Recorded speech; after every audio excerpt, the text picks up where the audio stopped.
Певні жінки притягують певних чоловіків. Не тому, що так склалося, або доля, або магія, а тому що всередині вже є сценарій.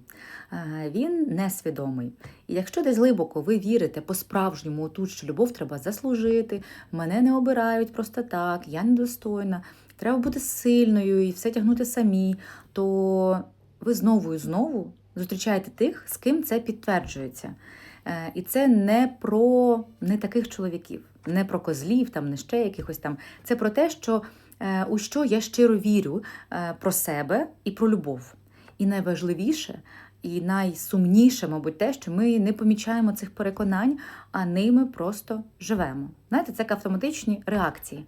І психотерапія це допомагає змінити. Не порадами, звісно, а місцем, де змінюються саме внутрішні переконання, і змінюється погляд і курс на життя.